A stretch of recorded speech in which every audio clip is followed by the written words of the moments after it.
Hey rockers, welcome back to the channel, man. It's been a minute. Gonna be visiting with my daughter who's coming in from Florida. It's tomorrow night, so I'm gonna try to knock out a video tonight and tomorrow, and then I'll have to go on hiatus again for 4 or 5 days. Listen, man, gonna go back to the year 1991 when I was still fronting Bloody Mess and the Scabs, a band that was born, I believe, late '87, early '88. And we continued our debauchery, our run of sin, until about 1994. But in 1991, we were still rocking, and Bill Meissner was playing guitar for the Scabs. And Bill Meissner, to this day, is still one of my very best friends. He was playing guitar for the band, and we were doing a lot of partying back in the day, man. A lot of chemicals, a lot of drinking, a lot of just, you name it, we were probably doing it, man. We were in the paper a lot, man. It was so bad that Bill, who was underage, who was living at home, couldn't even tell his parents that he was in Bloody Mess and the Scabs. So he had to go home every night from rehearsal or shows, having said he played with X band, whatever name he was telling him he was in. But, his parents would alternately be hearing about Bloody Mess and the Scabs in the paper, doing all this notorious stuff, and their own son was playing guitar, and they didn't know it. So Bill played and wrote on the song Empty. He played on the Empty 7-inch, which has got some great tunes, and Empty is one of the more kind of well-known Scab songs.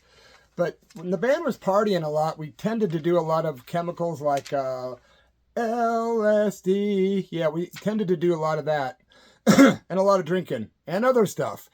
But on this one particular night, our drummer decided he was going to throw a big party, right? And it was over in Peoria Heights, Illinois. And he invited a lot of people. Well, on that particular night, we decided to do some of the chemicals I just mentioned. And yeah, I'm not recommending anyone else do what I did. I'm not recommending any kind of substance abuse whatsoever. Do your thing. Be careful. Don't follow my path. That's for sure. But still alive in 2025.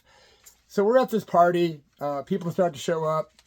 Everybody's doing their thing, smoking weed and drinking and tripping. And before too many people got there, and people were like pulling up and walking around to the backyard where a lot of people were cooking out and hanging out on like a swing set, and different jams were going on.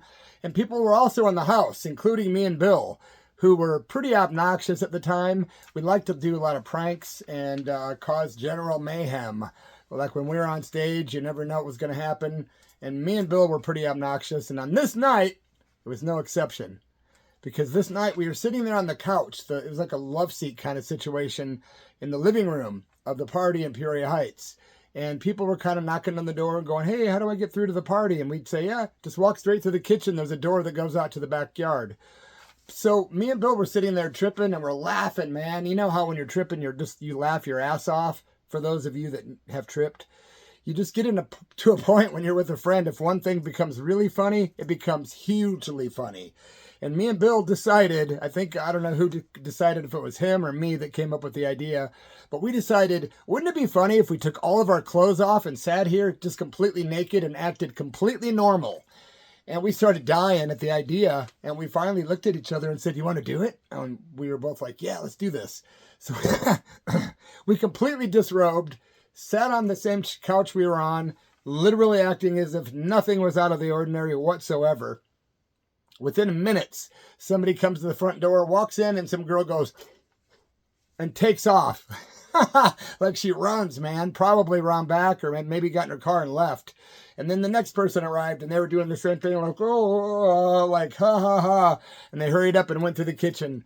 And then another friend arrived that knew us a little better, and they were just like, what are you guys doing, man? And we were just like, what are you talking about? What are you, weird? Like we were acting like nothing was going down at all. And it was super hilarious. It's one of those you had to have been there kind of things, right?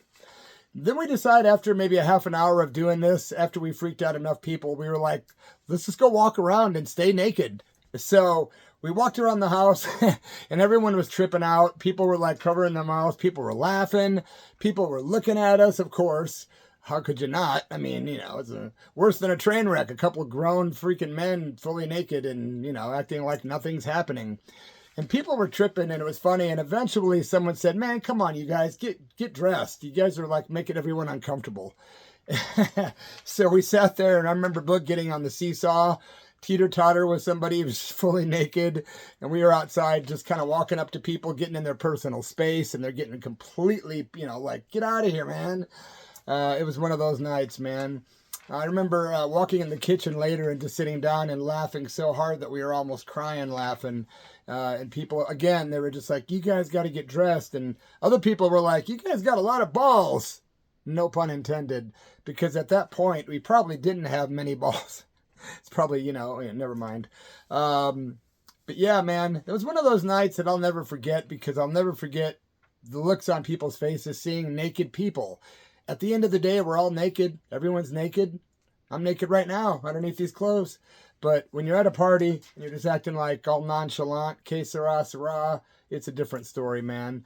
Anyway, I don't know if you've ever gotten naked at a party just for the hell of it, but it was a lot of fun for me. And I'm sure Bill, if he's watching, he'll agree that it was a lot of fun too, man. Just a couple of crazy drunk punk rockers in the Midwest trying to make merry. 1991.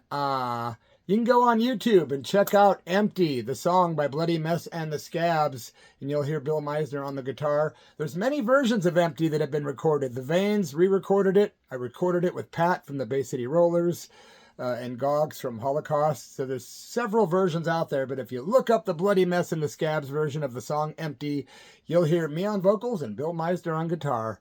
And of course, Gabby on drums, my brother Steve on the bass, Ugly Ted on the bass, 2 bass players, and Mike Hensley, I think, on rhythm guitar, I think. Anyway, my friends, it's been a short one. It's been a sweet one. And it was just another trip down memory lane. Leave a comment if you want. Please like the video. It takes a second.